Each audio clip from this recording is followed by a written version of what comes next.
Retournons voir aujourd'hui nos messieurs qui ont inventé le courant alternatif. L'aimant tourne devant une bobine. Il sort du courant et qui change de sens du courant alternatif. Il est d'abord maximum dans un sens, décroît, change de sens et ainsi de suite. Vous connaissez. Mais tant qu'à faire, se disaient les messieurs, pourquoi ne mettre qu'une bobine seulement? Pourquoi pas deux? Pourquoi pas trois? De fait, avec une seule machine, cela faisait 3 courants. Tel est le principe du courant triphasé. 3 courants avec chacun 2 fils. Total, 6 fils. Cela faisait quand même pas mal de fils. Il devrait y avoir un moyen, dit quelqu'un. Et c'était vrai, il y en avait un. Prenons un fil de chaque circuit. Dans chacun d'eux circule un courant alternatif. On est bien d'accord. Or, l'aimant passe d'abord devant la première bobine, puis devant la deuxième, et enfin devant la troisième. Mais pas devant les 3 en même temps. De sorte que les 3 courants ne varient pas en même temps. Ils vont être, comme on dit, déphasés. Vous me suivez? Oui, nous le suivons. Quand le courant 1, par exemple, sera nul, le courant 2 sera à moitié maximum dans un sens, le courant 3 à moitié maximum dans l'autre sens. Or, il est bien connu que 2 courants égaux de sens contraire s'annulent. Donc total 0. Un peu plus tard, quand le courant 1 sera maximum dans un sens, le 2 sera à moitié maximum dans l'autre sens, et le 3 aussi. Total, encore 0.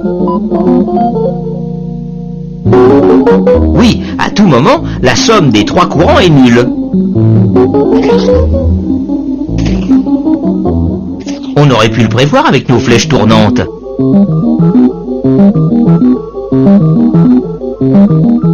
Mais si la somme des courants est nulle, on peut donc mettre en commun ces 3 fils de retour. Et oui, et cela marche. Le fil où le courant est nul, on l'appelle le neutre. Les 3 autres fils, on les appelle les fils de phase. Supposons que le monsieur qui est sur la phase 1 éteigne sa lampe. Plus de courant sur la phase 1. La somme des 2 autres courants n'est plus toujours nulle. Les 3 phases ne sont plus équilibrées et il passe du courant dans le neutre. Dans ce cas-là, on ne peut pas le supprimer. Mais 4 fils au lieu de 6, cela fait quand même une bonne économie. Tel est le principe du courant triphasé. 3 fils de phase, 1 fil de neutre, plus quelquefois 1/5. Mais celui-là sert à allumer les réverbères. Vous êtes branché, par exemple, entre la phase 1 et le neutre. Votre voisin d'à côté entre la phase 2 et le neutre. Son autre voisin entre la phase 3 et le neutre, etc. Et chacun aura la même tension, disons 220 volts. Si on se branche entre 2 fils de phase, là, on a 380 volts. C'est la tension force pour les plus grosses installations. D'un côté du transformateur qui alimente le village, les 3 phases ne sont pas équilibrées. Mais lui se débrouille pour les équilibrer, grâce à une astuce électrique qu'il serait un peu long de vous expliquer. À partir de là, plus besoin de neutre. Ne reste que 3 fils. C'est ainsi que voyage le courant triphasé de transformateur en transformateur jusqu'à l'usine électrique.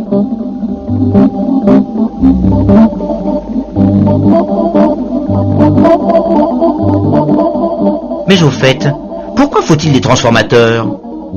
Eh bien, cela permet en particulier de réduire le diamètre des câbles électriques. C'est un autre moyen de faire des économies de fil. Mais nous verrons cela dans notre prochain épisode.